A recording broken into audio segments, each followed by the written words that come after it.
आज अपन बात करने वाले हैं गुणसूत्रीय विकारों की। गुणसूत्रीय विकार। बेटा विकार का मतलब क्या होता है? विकृति होती है यानी त्रुटि होती है, और यहाँ त्रुटि होती है वो दो प्रकार की हो सकती है गुणसूत्रों की। एक तो होती है संख्यात्मक, एक तो क्या हो सकती है संख्यात्मक त्रुटि, और दूसरी हो सकती है संरचनात्मक त्रुटि हो सकती है। संख्यात्मक त्रुटि का मतलब होता है संख्या क्या हो जाना, संख्या या तो अधिक हो जाना या संख्या क्या हो जाना, कम हो जाना। या तो संख्या अधिक हो जाना या क्या हो जाना, कम हो जाना। जैसे फॉर एग्जांपल, उदाहरण के लिए, ठीक है, यहाँ पे आगे लिख देता हूं मैं। उदाहरण के लिए जैसे मानो में 46 गुणसूत्र है, तो 46 की जगह कितने हो जाएंगे, 47 हो गए, 48 हो गए, यानी कुल मिलाकर क्या हो गए, ज्यादा हो गए। और वैसे मानो में मान लो कि संख्या कम होने का मतलब 46 है तो कितने हो गए, 45 हो गए, 44 हो गए, इस तरीके से हो गए। और 46 हो गए, इसमें 48 हो गए। यानी गुणसूत्रों की संरचनात्मक, संख्यात्मक और संरचनात्मक दो प्रकार की प्रॉब्लम बताई है। पहली मैंने बताई है संख्यात्मक और दूसरी मैंने बताई है संरचनात्मक।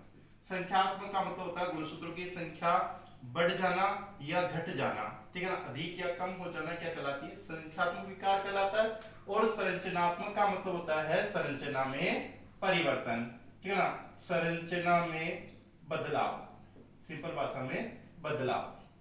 संरचना में होने वाले बदलाव को क्या बोलेंगे, संरचनात्मक विकार बोलेंगे। अब यहाँ पे बात आ जाती है कि संख्यात्मक दो प्रकार का, कौन कौन सा, एक तो संख्या का अधिक होना और एक होता है संख्या का कम होना। संख्या का अधिक होना और कम होना, अधिक होने का मतलब जैसे फॉर एग्जांपल मानव में बताई थी गुणसूत्रों की संख्या कितनी है, 46, तो 46 की कितनी हो गई, 47 और 48 हो गई। और संख्यात्मक का कम होने का मतलब क्या है कि 46 से कितने हो गई, 45 और 44 हो गई। तो ये क्या कहलाएंगे, संख्यात्मक विकार कहलाएंगे। और संरचनात्मक में, संरचना में बदलाव होना, किस किस तरीके का बदलाव हो सकता है, या तो हो सकता है प्रतिकृतियन, ठीक है ना, प्रतिकृतियन। प्रतिकृतियन का मतलब क्या हुआ कि उसकी रेप्लिकेशन हो जाना। जैसे मान लो फर्स्ट अपन ने पढ़ लिया प्रतिकृतियन, यानी उसका क्या हो जाना, रेप्लिकेशन, यानी नई प्रति का निर्माण हो जाना, डुप्लीकेशन जिसको बोल सकते हैं, मतलब इसका डुप्लीकेट तैयार हो जाना। दूसरा डिलीटेशन यानी विलोपन होता है। विलोपन का मतलब होता है लुप्त हो जाना, यानी किसी भाग का टूट करके क्या हो जाता है, लुप्त हो जाता है। इसी तरीके से रहता है प्रतिलोमन, बहुत सारे प्रकार के होते हैं प्रतिलोमन। प्रतिलोमन का मतलब क्या होता है, 180 डिग्री पे घूम करके वापस आ जाता है। भाई प्रतिकृतियन का मतलब क्या होगा, जैसे ये क्रोमोसोम हुआ और इसका क्या बन जाएगा, डुप्लीकेट। जैसे ये ए हुआ तो ए से वापस क्या बन जाएगा, ए बन जाएगा। ये क्या कहलाएगा, प्रतिकृतियन। ये छोटे से भाग का भी हो सकता है, बड़े भाग का भी हो सकता है, उसके आधार पर भी प्रतिकृतियन के खूब सारे टाइप चलते हैं।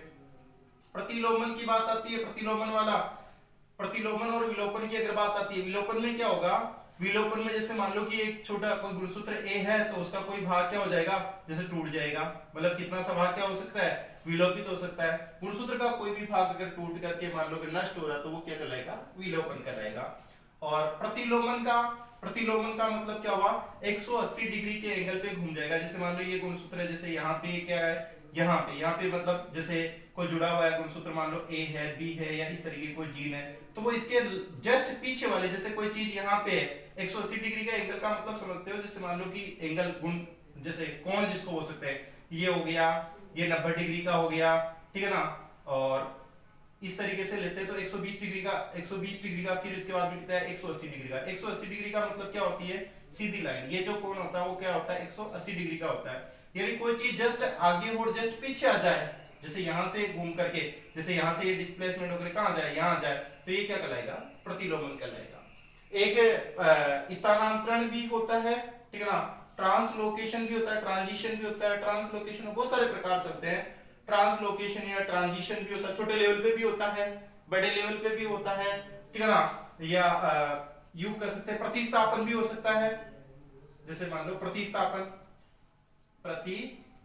भी हो सकता है।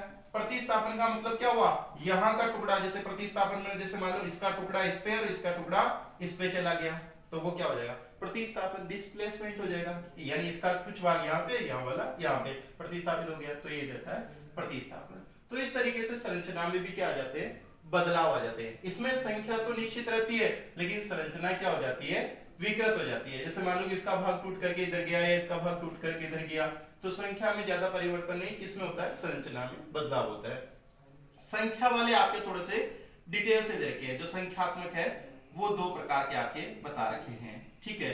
कौन कौन सी, एक तो पॉलीप्लॉइडी, एक एन्यूप्लॉइडी। एक तो है पॉलीप्लॉइडी, एक है एन्यूप्लॉइडी।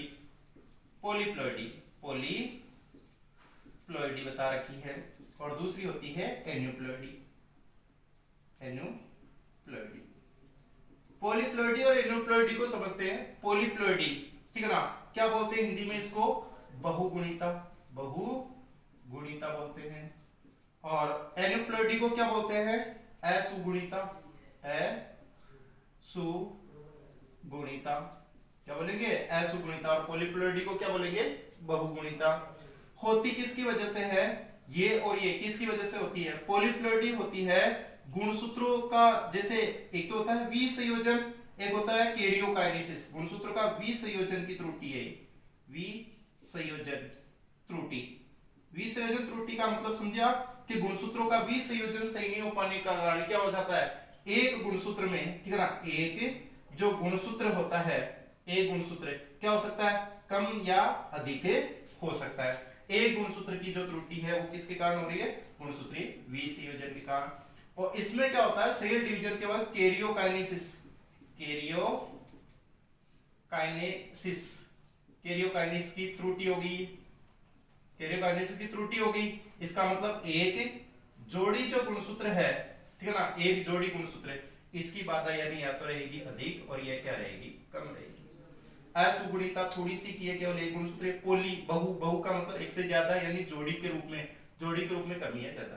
कैरियो का मतलब क्या होता है, कैरियो का मतलब होता है केंद्रक, कैरियो का मतलब क्या होता है, केंद्रक। और काइनेसिस का मतलब क्या होता है, विभाजन, विभाजन। तो कैरियोकाइनेसिस का मतलब क्या हुआ, केंद्र का विभाजन। इसमें क्या होता है, त्रुटि, अगर त्रुटि की अगर बात की जाए, ठीक है ना, त्रुटि की अगर बात की जाए या त्रुटि या एरर की अगर बात की जाए, तो एरर एक जोड़ी का रहता है यहाँ पे, ठीक है ना, एक जोड़ी का रहता है। एक जोड़ी का भी कैसे, वो भी मैं बताता हूं।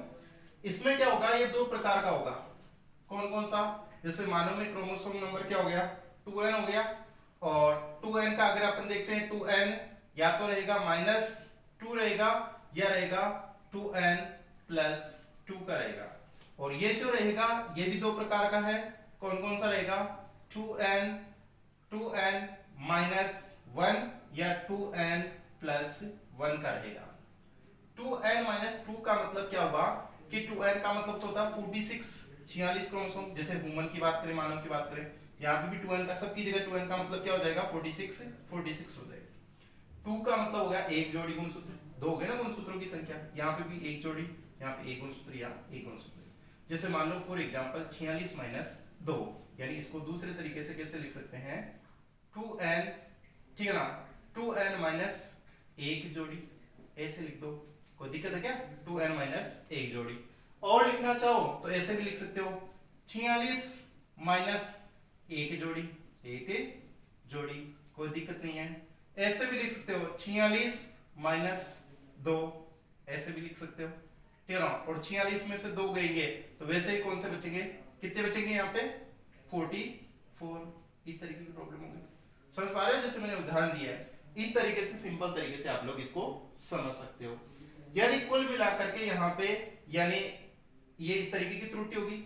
अब इसको कैसे पहचानेंगे, वो भी इसका नाम भी देंगे। इसमें क्या होगा, इसको मैं बताता हूँ सिंपल भाषा में, कि 2n + 2, 2n + 2 का मतलब 2n, ठीक है ना, प्लस एक जोड़ी। और नाम देना चाहो सिंपल ही समझाता हूं, कि 46, ठीक है ना, 46 + 2, ऐसे भी लिख सकते हो, या 48 भी लिख सकते हो वहां पे, ठीक है ना। या फिर ऐसे भी लिख सकते हो 48 क्रोमोसोम, तो वो भी किस में आ जाएगा, पॉलीप्लॉइडी में आ जाएगा।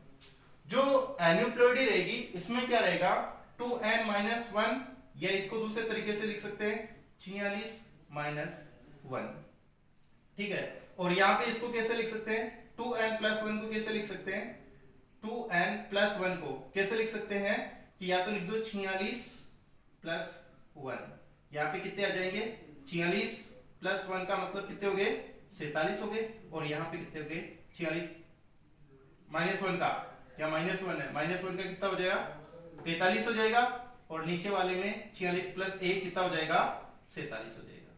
तो यहाँ तक आपको कोई दिक्कत नहीं होनी चाहिए, आप लोग स्क्रीनशॉट ले सकते हो इसका।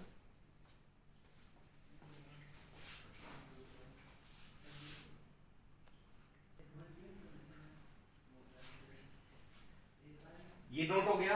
तो अब आगे का देखिए, अपन क्या देख रहे थे यहाँ पे, असुगुणिता, असुगुणिता, जिसको अपन आगे देखेंगे असुगुणिता यानी एन्यूप्लॉइडी। एन्यूप्लॉइडी आपकी डिटेल से चलती है। एन्यूप्लॉइडी अपने पास में कितने प्रकार की थी, एन्यूप्लॉइडी, पॉलीप्लॉइडी भी यहाँ पे बता सकता हूं मैं, पॉलीप्लॉइडी। एन्यूप्लॉइडी कितने प्रकार की थी, 2 प्रकार की। कौन कौन सी थी, यहाँ पे कौन कौन सी, 2n - 1 वाली थी, और कौन सी थी 2n + 1 वाली थी। पॉलीप्लॉइडी 2 प्रकार की, कौन कौन सी, एक तो 2n - 2 वाली थी, एक थी 2n + 2 वाली थी। ये हो गए इनके 4 प्रकार। अब इसको याद करने का तरीका देखो, 2 याद करने का तरीका है केवल, इसका नाम है ना, इसके इस तरह की त्रुटि का नाम क्या होता है, या विकार का नाम क्या, 2n + 1, हाँ -1, 2n - 1, ये 2 में से गया क्या बचा 1, एक को क्या बोलते हैं मोनो। याद रखने का ट्रिक क्या है, मोनोसोमी। ऐसी त्रुटि को क्या बोलते हैं, मोनोसोमी बोलते हैं, जिसमें एक गुणसूत्र की क्या होती है, कमी होती है। क्या बोलते हैं ऐसे को, monosomy. Mono, di, tri, tetra, ठीक है ना, इस तरीके से पढ़ते हो ना आप गणितीय शब्दों को। तो 2n - 1 क्या बोलेंगे इसे, मोनोसोमी। ठीक है, याद भी रह जाएगा कि 2 में से एक या एक यानी मोनोसोमी। सोमी, सोमा का मतलब क्या होती है, बुढ़िया काय होती है। इसको भी इसी तरीके से आप लोग याद कर सकते हो, कैसे, 2n + 1, 2 रे कितने हो गए 3, 3 को क्या बोलते हैं ट्राई, तो क्या लिख दोगे इसको, ट्राइसोमी। मोनो, डाई, ट्राई, ठीक है ना, ट्राइसोमी होगी। और इसके बाद इसको भी अगर आप याद करना चाहते हो कि 2n - 2, 2 में से 2 गया, क्या बचा नील, तो इसको क्या बोलते हैं नलसोमी, नलसोमी, ऐसे याद कर सकते हो आप लोग। और यहाँ पे क्या रहेगा, 2n + 2, 2n + 2 को 2 कैसे 4, क्या बोलेंगे इसे टेट्रासोमी, टेट्रासोमी। अब ये 2 आपके तो क्या किस में चलती है जनरली, ये 2 किस में चलेगी, प्लांट्स में चलती है अधिकतम। मानव में जो 2 विकृतियां होती है ये देखने को मिल सकती है, तो इनको अपन डिटेल में पढ़ते हैं। पहले पढ़ते हैं 2n - 1 यानी कौन सी व्याधि या कौन सी प्रॉब्लम, मोनोसोमी।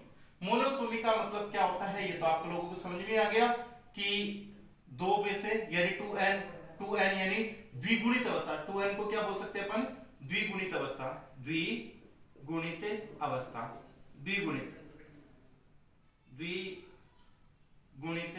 अवस्था, डिप्लॉइड स्टेज, द्विगुणित अवस्था। अब मोनोसोमी में क्या होगा, मोनोसोमी में क्या होगा कि 46 में से कितने जाएंगे 1, यानी अपन ये 2n का मतलब क्या होगा 46 - 1। अब ये जो 1 है वो कौन सा होगा, उसके आधार पे मोनोसोमी 2 प्रकार की, गुणसूत्र 2 प्रकार के होते हैं, तो मोनोसोमी 2 प्रकार की कौन कौन सी, एक तो कायिक है या वो लैंगिक है, कायिक है या वो लैंगिक है, यानी जो 1 कम हो रहा है वो कौन सा है, सोमेटिक क्रोमोसोम है, कायिक गुणसूत्र है, या फिर कायिक गुणसूत्रीय मोनोसोमी होगी, और लैंगिक गुणसूत्रीय कौन सी होगी, मोनोसोमी होगी, गुणसूत्रीय, ठीक है ना, गुणसूत्रीय होगी। और ये कौन सी होगी, कायिक गुणसूत्रीय। कायिक ये होगी तो जिसकी होगी उसके अकॉर्डिंग हो जाए 1 से लेकर 44 तक। और यहाँ लैंगिक, लैंगिक फिर 2 प्रकार की, क्योंकि लैंगिक गुणसूत्र 2 प्रकार के होते हैं, ठीक है ना, अक्ष वाली मोनोसोमी है या फिर वाई वाली मोनोसोमी, यानी वो एक जो कम हो रहा है अक्ष की कमी, अक्ष की कमी की वजह से हो रही है, या वाई की कमी के, अक्ष और वाई क्या है यहाँ पे गुणसूत्र, यानी अक्ष गुणसूत्र की कमी से हो रही है या फिर वाई गुणसूत्र की कमी से हो रही है।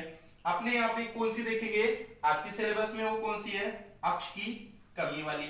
अक्ष की कमी का जो आपके उदाहरण है उस रोग का नाम क्या है, टर्नर सिंड्रोम, ठीक है ना, टर्नर सिंड्रोम। अब टर्नर सिंड्रोम में होता क्या है वही अपन बात करने वाले हैं। यानी अपन यूं लिख सकते हैं इसको, क्या लिख सकते हैं यहाँ के अकॉर्डिंग, क्या लिख सकते हैं टर्नर सिंड्रोम में 2n-1 की जगह अपन क्या लिखेंगे -x। 2n - x का मतलब x क्या है यहाँ पे एक गुणसूत्र है। या फिर इसको आप कैसे लिख सकते हो 46 - x गुणसूत्र, या क्या लिख सकते हो, ठीक है ना, ये जो 46 होते हैं, या फिर डायरेक्टली आप लिख सकते हो 45, लेकिन 45 की आपको संरचना बतानी पड़ेगी, या ऐसे भी लिख सकते हो 46 को क्या लिखोगे 44, ठीक है ना, 44 46 को 44 प्लस अक्ष y, ठीक है ना, माइनस क्या करोगे अक्ष करोगे, इस अक्ष को तो कम करना ही पड़ेगा ना, माइनस क्या करोगे अक्ष करोगे, तो इस अक्ष को वैसे कम करना पड़ेगा। तो एक अक्ष की यहाँ पे क्या हो रही है कमी हो रही है, तो यहाँ पे ये मैं आपको बता दूं कि यहाँ पे y आएगा भी नहीं। ये जो लिखने का तरीका है ये कैसा है गलत है। कैसे गलत है वो बता दो, इसको आप ऐसे जरूर लिख सकते हो, ठीक है ना, 44 प्लस अक्ष अक्ष माइनस अक्ष, ऐसे लिख सकते हो, क्योंकि एक ही तो अक्ष था और वही चला गया। और या फिर यहाँ पे ये जो प्रॉब्लम्स होती है किसकी होती है जनरली बेटा मादाओं की, तो आप लोगों को ध्यान रहे ये प्रॉब्लम किसकी रहेगी मादाओं की। कंपटीशन में ऑप्शन आता है जैसे निम्न में से कौन सा है, और ऑप्शन उपरोक्त सभी या निम्न में से कौन सा नहीं है, जैसे ये 4 ऑप्शन हो गए 2 3 और ये 4 कि निम्न में से कौन सा, ठीक है ना, कौन सा टर्नर सिंड्रोम का नहीं है, तो कौन सा जाएगा ये वाला। क्यों नहीं है इसका कारण, क्योंकि टर्नर सिंड्रोम किस में होता है मादाओं में होता है, किस में होता है मादाओं में। और तरीका भी इसका ऐसे भी लिख सकते हो 44 प्लस अक्ष, क्योंकि एक अक्ष माइनस करेंगे, अक्ष में से अक्ष गया, क्या बचा यहाँ पे अक्ष ही बचा, यानी 44 प्लस आप अक्ष भी से लिख सकते हो, ठीक है। टोटल गुणसूत्रों की संख्या इसमें कितनी रहेगी 45 ही रहेगी, कितनी रहेगी 45 रहेगी। और भी इसका तरीका अगर लिखने का चाहते हो तो लिख सकते हो 44, ठीक है ना, 44 और अक्ष और 0 भी लिख सकते हो आप, अक्ष और 0, तो भी इसमें गुणसूत्रों की संख्या कितनी है 45। इसमें देखो इसमें भी 45 ही है, 2n 46 माइनस अक्ष कितनी हो गई 45, 46 माइनस अक्ष कितनी हुई 45। ये हो नहीं सकती, क्यों नहीं हो सकती, क्योंकि ये क्या है नर है और टर्नर सिंड्रोम किसमें होता है मादाओं में। 44 प्लस अक्ष 44 तो ये हो गए 45, 46 माइनस अक्ष कितने हो गए वापस 45। यहां देखो 44 हो गए, 44 प्लस अक्ष कितने हो गए 45, भाई 44 प्लस अक्ष कितने हो गए 45, तो ये भी राइट है। यहाँ पे भी देखो 44 और एक अक्ष कितने हो गए 45, और ये क्या है 0 जोड़ी के रूप में लिखे इसलिए मैंने लिखा है। तो कोई सा भी एक तरीका लिखा जा सकता है। कंपटीशन में हर तरीके से आपको पूछा जा सकता है। अगर आप फाउंडेशन की तैयारी कर रहे हो तो आपको हर मुहिम में अपने आप को प्रिपेयर करना है या हर तरीके से अपने आप को तैयार करना है, यहाँ तक कोई दिक्कत नहीं है आपके। अब ये होता है कि टर्नर सिंड्रोम में होगा क्या, टर्नर सिंड्रोम में होगा क्या, इसके लक्षण क्या होंगे। तो अपन जान रहे हैं कि इस प्रॉब्लम में क्या हो रहा है, इस प्रॉब्लम में क्या हो रही है अक्ष की कमी, क्या हो रही है अक्ष की कमी। तो अक्ष के कारण क्या से है गौणलैंगिक लक्षण, अगर 2 अक्ष रहता है तो क्या आते हैं मादा के लक्षण, मादा के लक्षण आते हैं, पूरे लक्षण आएंगे मादा के 2 अक्ष रहेगा। तो अब मान लो 2 की वजह से मान लो कि एक ही अक्ष रहा, तो एक अक्ष की क्या चल रही है, एक अक्ष की कमी चल रही है, ठीक है ना, एक अक्ष की कमी चल रही है। तो जो सिंपल सी चीज है कि कोई चीज की कमी चल रही है, तो यहाँ पे क्या रहेगा मादा लक्षणों का क्या चलेगा, मादा लक्षणों का अभाव चलेगा। भाई एक अक्ष का अभाव है या यूं कह सकते हैं कमी चलेगी, मादा लक्षणों की क्या चलेगी कमी। भाई एक अक्ष गुणसूत्र की कमी है तो 2 अक्ष मिलकर के मादा के मान लो 100% लक्षण प्रकट करते हैं या 100% लक्षण बनाते हैं। तो अगर मान लो एक ही अक्ष तो क्या बनाएगा 50%, भाई इसमें तो मान लो 100% है, सिंपल सी तरीका बताया मैंने समझेगा, और इसमें मान लो 50% है तो मादा के आधे लक्षण तो आएंगे ही नहीं ना। अब आधे लक्षण मादा के लिए है तो फिर वो मादा थोड़ी रहेगी, यानी वो मां थोड़ी बनेगी, यानी वो कैसी होगी, ऐसी औरतें बांझ होती है। औरतों के लिए जो शब्द स्टाइल जो फीमेल होती है उनके लिए बांझपन शब्द यूज किया जाता है। नपुंसक पुरुष होते हैं जो संतान पैदा नहीं कर सकते, और ऐसी स्त्रियां जो संतान पैदा नहीं कर सकती क्या कहलाती है बांझ, और ऐसे पुरुष जो संतान पैदा नहीं कर सकते क्या कहलाते हैं नपुंसक। तो ऐसा बांझपन तो फर्स्ट लक्षण आ गया। दूसरी ऐसी लड़कियां कैसी मिलेगी, बोनी मिलेगी, ऐसी लड़कियां कैसी मिलेगी पतली, ठीक है ना, या यूं कह सकते हैं दुबली पतली मिलेगी। प्लस उनका जो स्तन विकास होगा, क्योंकि स्तनों का विकास मादा का लक्षण है, ठीक है ना, तो उनके जो स्तन जो विकास होगा वो ना के बराबर, स्तन विकास से ठीक है ना बाधित हो जाएगा, स्तन विकास बाधित हो जाएगा, यूं कह सकते हैं कमी हो जाएगी, ठीक है ना, यानी काफी इनके स्तन होंगे वो काफी छोटे यानी नाक के बराबर होंगे। तो ये इनके जो लक्षण है, हाइट वाइट होगी, दुबली पतली होगी, बोनी टाइप की होगी, मतलब हाइट कम होगी, 5पन हो गया, और कुल मिलाकर के क्या आ रही है, मादा के लक्षणों में क्या आ रही है, कमी आ रही है, मादा के लक्षणों में क्या आ रही है, कमी। तो ऐसी स्त्री कैसी होगी, बांझ होगी। ये किस क्या कहलाता है, टर्नर सिंड्रोम। वाई की कमी का आपके रोग है ही नहीं कि वाई की कमी से कौन सा होता है। तो ये तो आपके हो गया मोनोसोमी। मोनोसोमी को फिर से रिपीट कर देता हूं। मोनोसोमी का मतलब क्या होता है, 2n-1 यानी 46 गुणसूत्र या जो भी द्विगुणित अवस्था होती है उसमें से एक की कमी। तो कमी एक किसकी कमी है, उसके आधार पर, ठीक है ना, कमी के आधार पर, इस एक की कमी के आधार पर दो प्रकार की, कायिक गुणसूत्र की कमी है या लैंगिक गुणसूत्र की कमी है। तो आपके कौन सी है, लैंगिक गुणसूत्र की कमी वाला है, ठीक है ना। और लैंगिक गुणसूत्र में भी अक्ष की कमी है कि वाई की कमी है। जैसे अपन कपड़ों में नहीं जाते कि वैसे आपको कौन सी ड्रेस लेनी, बॉयज के लिए लेनी है या गर्ल्स के लेनी है, ठीक है ना। जैसे मान लो गर्ल्स के लेनी है तो कितने नंबर की जींस लेनी है, जींस लेनी है कि फॉर्मल लेनी है, तो फॉर्मल लेनी है, या जींस लेनी है, जींस लेनी है तो कौन से कलर की लेनी है, कलर डिसाइड हो गया, उसके बाद में कौन से नंबर की लेनी है, ठीक है ना। तो ये हो सकता है हाइट कितनी है या ये सब चीजें रहती है। तो इसके अकॉर्डिंग ही यहाँ पे रहा कि अक्ष की कमी की वाई की कमी। तो आपके रहा भाई अक्ष की कमी, तो अक्ष की कमी किस में है, नर में है कि मादा में, तो यहाँ पे अक्ष की कमी किस में है, यहाँ पे मादा वाला में, ठीक है ना। और मादा का जो आपके रोग दे रखा है वो कौन सा है, टर्नर सिंड्रोम। और टर्नर सिंड्रोम में क्या होती है, ये जितने भी टाइप मैंने लिखे हैं सबका मतलब एक ही है कि कितने होने, गुणसूत्रों की संख्या कितनी होनी, 45 होनी, 45 + 0 या 45 होनी, ठीक है ना। और ये रोग कौन सा हो जाएगा, टर्नर सिंड्रोम। लिखने का तरीका अलग अलग हो सकता है, ये गलत इसलिए हुआ क्योंकि ये नर में मैंने बता दिया, क्योंकि यहाँ पे क्या हुआ, ये वाई हुआ, और ये रोग किसका है, मादाओं का। तो आप लोग ये भी ध्यान रखना, कंपटीशन के लिए क्वेश्चन है। इसके लक्षण कौन कौन से होते हैं इस रोग के, वो लक्षण भी मैंने बता दिए। ये सिंपल स्त्रियां होती है जो अपने समाज में भी रहती है। इनको आप जननांगों का विकास में भी अभाव हो सकता है, गर्भाशय का जो विकास है, गर्भाशय, ठीक है ना, का विकास भी क्या हो जाएगा, कम हो जाएगा। गर्भाशय का विकास भी क्या हो जाएगा, कम हो जाएगा। और जननांगों का जो विकास होगा वो भी कम हो सकता है। जननांगों का जो विकास होगा, जननांग बोले तो कौन सी आ गई, योनि आ गई, वेजाइन आ गई, ठीक है ना। तो इसका विकास भी क्या हो सकता है, कम हो सकता है। लेकिन ये वाली श्योरिटी नहीं है, लेकिन ये वाली जरूर श्योरिटी है कि गर्भाशय का जो विकास, आंतरिक जो डेवलपमेंट है, क्योंकि ये सामाजिक औरतें हो सकती है। जैसे कंपटीशन पूछ लिया जाए टर्नर सिंड्रोम की महिलाएं वो अपने समाज में रहती है क्या, तो ये समाज में अपने मिल सकती है, ठीक है। और क्योंकि इनका जनरली देख करके इसे पहले पता नहीं लगता है। तो ये तो हुआ इसका। अब आपके दूसरे डिजिट से कौन सा हो गया, ट्राइसोमी। ट्राइसोमी का मतलब आपको सीधा सा पता है 2n, ठीक है ना, +1। तो इसके भी ये दो प्रकार अपन पढ़ेंगे, ये तो पढ़ नहीं रहे तो मैं यहाँ आगे तक लिख देता हूं। दो प्रकार, एक तो कायिक गुणसूत्र द्वारा कायिक वाली हो गई, और दूसरी कौन सी हो जाएगी, लैंगिक हो जाएगी, ठीक है ना, कायिक और लैंगिक। फिर लैंगिक दो प्रकार की हो जाएगी, कौन कौन सी हो जाएगी, अक्ष के कारण, ठीक है ना, अक्ष की कमी है या अधिकता है, अक्ष की अधिकता, ठीक है ना, अक्ष की अधिकता के कारण, और या फिर वाई की अधिकता के कारण, अक्ष की अधिकता के कारण या वाई की अधिकता के कारण। क्योंकि ट्राइसोमी में क्या होना है, 2n+1 होना है। गुणसूत्र की संख्या कितनी होनी है, 46 + 1 यानी कितनी होनी है, 47 होनी है। तो वो बढ़ने वाला गुणसूत्र कायिक गुणसूत्र है या बढ़ने वाला गुणसूत्र वो कौन सा है, लैंगिक गुणसूत्र है।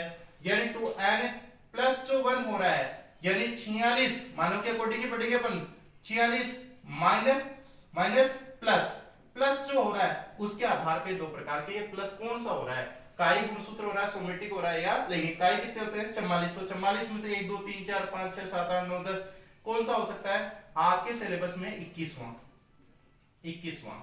ठीक है ना। तो 21वां, तो इसको कैसे लिखेंगे, इसको ऐसे लिखेंगे 46, ठीक है ना, +21वां, ऐसे भी लिख दो, या यूं लिख सकते हैं 46 प्लस, ठीक है ना, एक गुणसूत्र बराबर कितने हो जाएंगे, 47। इसमें भी बराबर कितने हो जाएंगे, 47। ऐसे भी लिख सकते हो 44 प्लस अक्ष और y, ठीक है ना, अक्ष और y, ठीक है ना। और यहां पे कितने हो जाएंगे, प्लस ए क्या हो जाएगा 21वां, ये तो हो गया एक पुरुष, ठीक है ना। तो यहाँ पे 44, 45, 46 और एक 21वां, कितने हो जाएंगे 47, 21 नहीं 21वां है, कितने हो जाएंगे ये 47 हो जाएंगे, 47 हो जाएंगे वापस। आप इसे मात्रा में भी कर सकते हो क्योंकि काय गुणसूत्र तो दोनों में समान होते हैं ना, तो आप अक्ष और y नहीं, अक्ष और अक्ष प्लस क्या लिख सकते हो 21वां, और कितने हो जाएंगे 44, 45, 46, 45, 46 और एक 47, कितने हो जाएंगे 47, ऐसे भी लिख सकते हो, ठीक है। किसी भी तरीके से लिख सकते हो, या ऐसे लिख सकते हो 46, ठीक है ना, 46 प्लस 21 वो तो मैंने ऊपर लिख दिया, 46 प्लस 1 47, ये भी मैंने लिख दिया, पुरुष वाला भी लिख दिया, स्त्री वाला भी लिख दिया। तो इसी तरीके से आप लोग लिख सकते हो, ठीक है। टोटल गुणसूत्रों की संख्या कितनी रहेगी 47, यानी 47 रहेगी। आपके जो इससे रोग बता रखा है वो रोग कौन सा है, वो रोग देख लेते हैं। ऐसी पोजीशन 21वें गुणसूत्रों के कारण कौन सा होता है, कौन सा होता है डाउन सिंड्रोम, डाउन सिंड्रोम। कौन सा रोग होता है डाउन सिंड्रोम होता है। यह बात कर लेते हैं डाउन सिंड्रोम की। डाउन सिंड्रोम क्या होता है, ऐसी पोजीशन 21वें गुणसूत्र की अधिकता के कारण होने वाला रोग, डायरेक्टली पूछ सकता है 21वें गुणसूत्र की अधिकता के कारण होने वाला रोग कौन सा होता है डाउन सिंड्रोम। इसकी जो खोज की है उसके आधार पे नाम है, किसने की है लेगडम डाउन ने की है, ठीक है ना। कई बच्चे इसको इसमें रख देते हैं टर्नल में, कारण क्या रहता है बोले डाउन का मतलब क्या होता है कमी, अरे इसका नाम है लेगडम डाउन, उसके आधार पे डाउन का मतलब कमी से नहीं, या डाउन का मतलब अधिकता से, डाउन का मतलब नीचे या कमी समझ लेते। खोज किसने की है लेगडम डाउन ने की है। होता क्या है ऐसे बच्चों में जिसमें 21वें गुणसूत्र की पुनरावृत्ति होती है, ऐसा भी शब्द सकता है 21वें गुणसूत्र की कॉपी होती है। 21वें गुणसूत्र क्या होता है अधिक होता है, या संख्या क्या हो जाती है ज्यादा, और कौन से की 21वें की। ऐसे जो बच्चे होते हैं वो मंद बुद्धि होते हैं, मंद बुद्धि प्राणी होते हैं।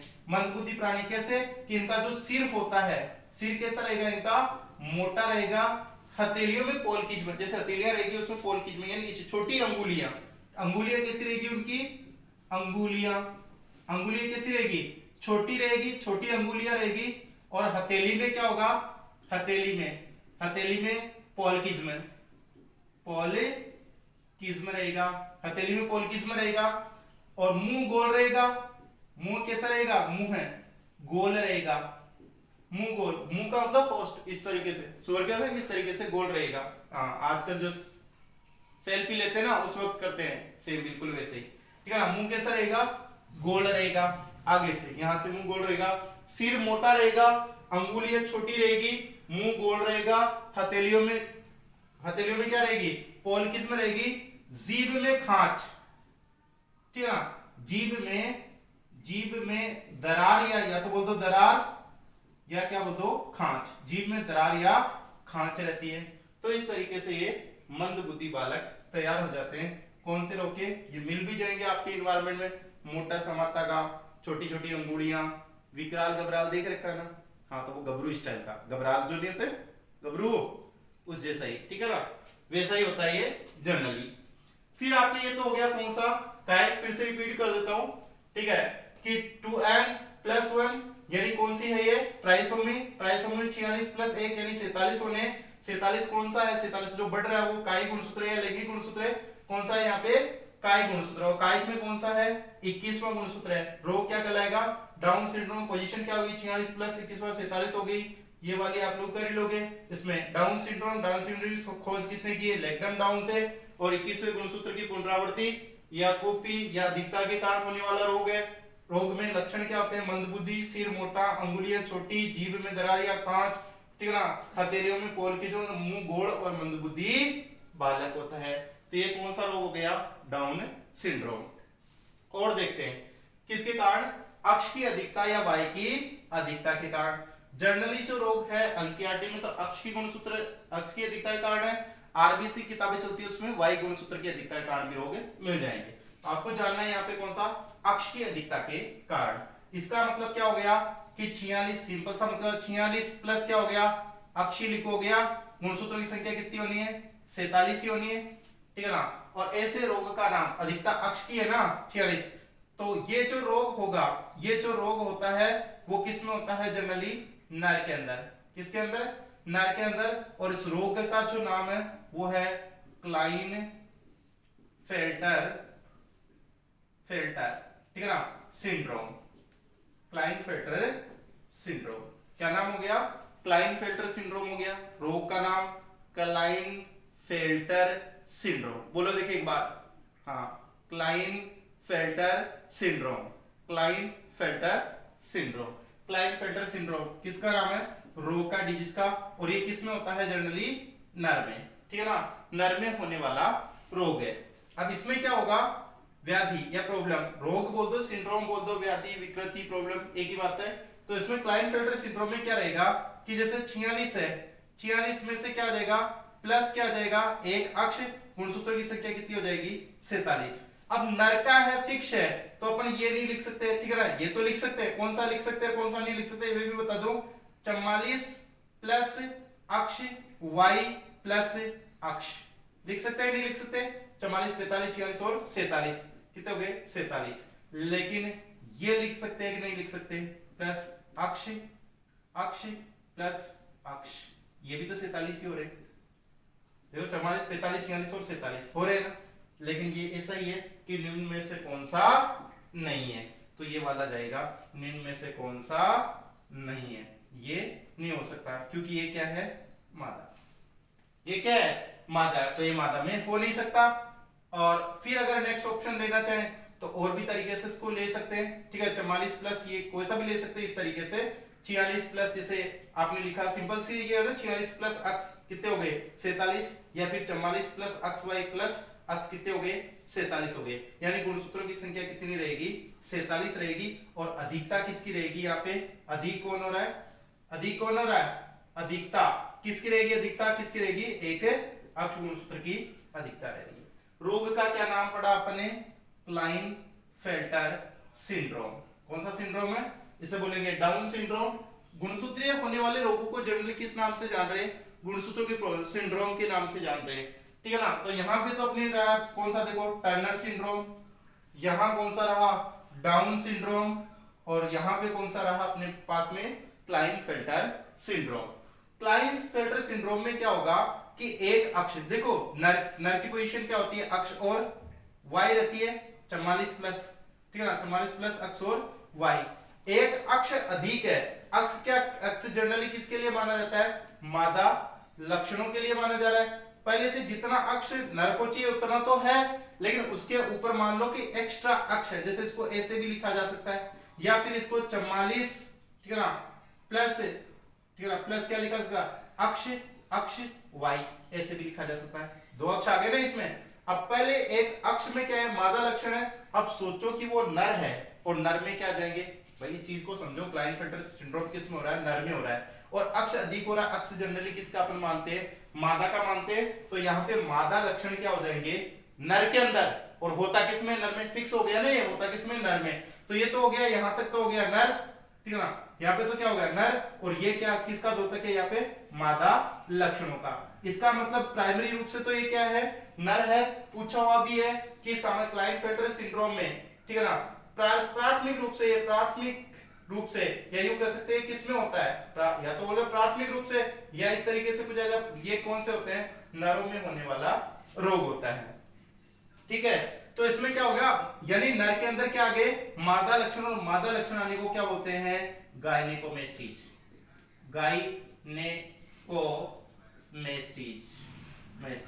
ठीक है ना। नरों में गायनेकोमेस्टीज, इसका लक्षण क्या है? लक्षण क्या है इसका? नरों में क्या जाएगी? गायनेकोमेस्टीज आएगी। गायनेकोमेस्टीज, गायनेकोलॉजी नाम सुना होगा, स्त्री रोग विज्ञान को क्या बोलते हैं? गायनेकोलॉजी। तो गायनेकोमेस्टीज का मतलब क्या हुआ कि वो लक्षण जो स्त्रीत्व के होते हैं या स्त्री के होते हैं। तो पुरुषों में गायनेकोमेस्टीज आने का मतलब, पुरुषों में गायनेकोमेस्टीज आ रही है, इसका मतलब क्या हो रहा है कि पुरुषों में स्त्रियों के लक्षण आ रहे हैं। अब स्त्रियों के लक्षण क्या हो सकते हैं? सिंपली भाई दूर से देख के या सिंपल तरीके से अपन क्या देख के पता लगाते हैं? गौणलिंगिक लक्षणों के आधार पे।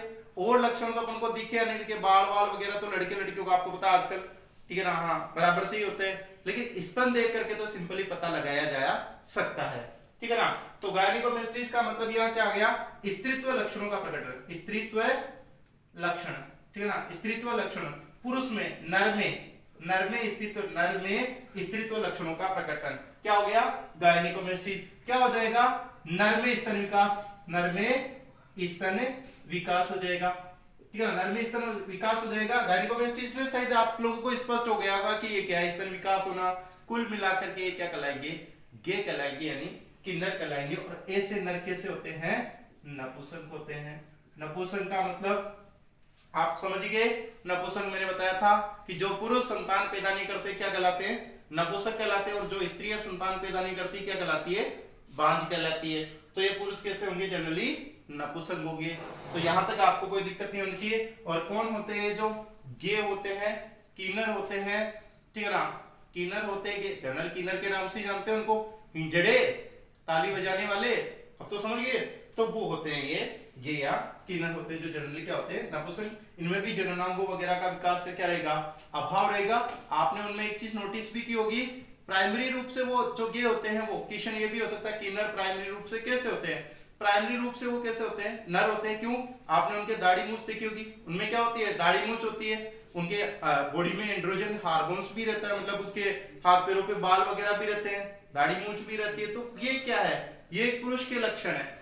फिर उसमें स्तन विकास होना, ये किसके लक्षण है, स्त्रियों के लक्षण। लेकिन वो प्राथमिक रूप से जनरली क्या होते हैं, नर ही होते हैं। लेकिन उनमें क्या होगा, नर का, यहाँ पे ना तो नर जननांग बन पाएंगे और ना मादा जननांग बन पाएंगे। भाई कमी वाले में तो ये कमी थी, कमी वाले में तो कमी थी, बोले कि यार इसमें भी होगा, टर्नर सिंड्रोम में भी पुरुषों के लक्षण आए हैं। बिल्कुल ये यहाँ तो कम हो रहा है ना। यहाँ जैसे मान लो कि यार नर के लक्षण प्रकट हो कि मादा के, जननांग नर के हो कि मादा के हो, कंफ्यूज हो गए ना। तो जननांग यहाँ किस रूप में होंगे, फिर छिद्र, यानी ना तो वेजाइना होगी ना पेनिस होगा, ना तो लिंग रहेगा और ना ही योनि रहेगी। जननांग किस रूप में मिल जाएंगे, छिद्र के रूप में मिल जाएंगे। तो ये इस तरीके के होते हैं क्लाइनफेल्टर सिंड्रोम। फिर से बताते हो क्लाइनफेल्टर सिंड्रोम को 2n+1 के कारण हो रहा है, एक अक्ष की अधिकता के कारण हो रहा है। 46+x यानी 47 जनरली रोग नर में होता है। रोग का नाम क्लाइनफेल्टर सिंड्रोम।